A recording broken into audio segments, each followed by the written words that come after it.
Odds are, you've played a video game before, right?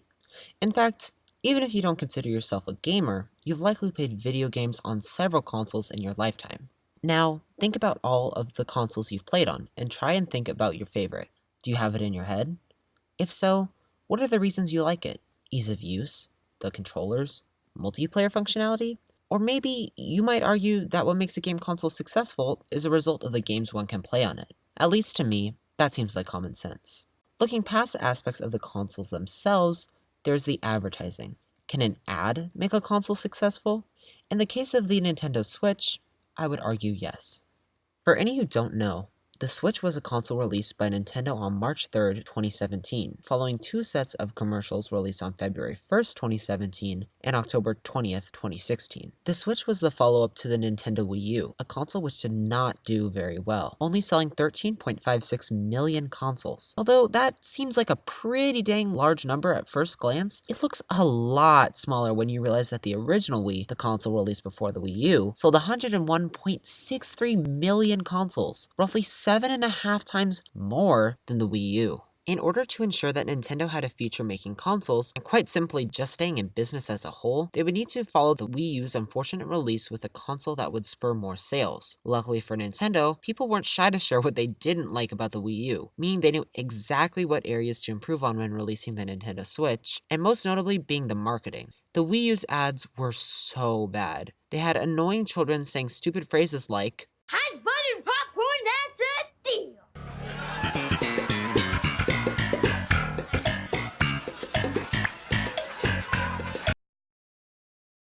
obnoxiously enthusiastic narrators, It's a double Yoshi explosion. and horribly acted families. Like, bad. Like, really, really bad. Like, look at this.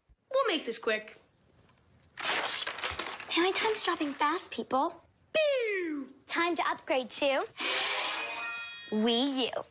With Wii U, we can play Super Mario 3D World. Find secrets with the Wii U gamepad. And did we mention togetherness? Just check out the simulation. Whoa. I look good. Look at that. Yeah, I look like I've been upgraded. What the fuck? Get it together.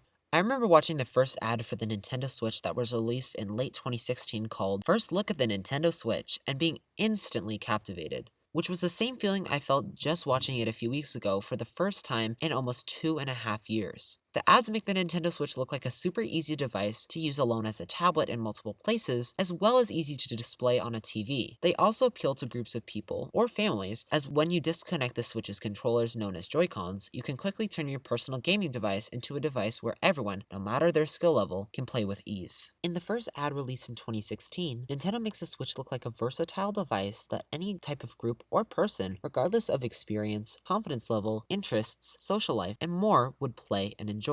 The main concept that works so well with the Switch ads was that someone could easily see themselves in the ad, as it had your average Zelda-loving Joe, a traveler, an introvert, road-tripping friends, some basketball bros, and a team of skilled gamers at a Nintendo tournament. Aside from the types of people, they all seem to be having fun playing the Switch, but also finding a balance with enjoying their own personal lives outside of the console. Take the road trippers, for example. The two guys who aren't driving are in the backseat of the van having a blast playing Mario Kart 8 Deluxe. Then, they end up go-karting, an activity that's pretty much as close as you can get to Mario Kart in real life. On another note, there was also a lot of representation in the ads, as there were many people of color and women in the ads, something that many gaming ads lack.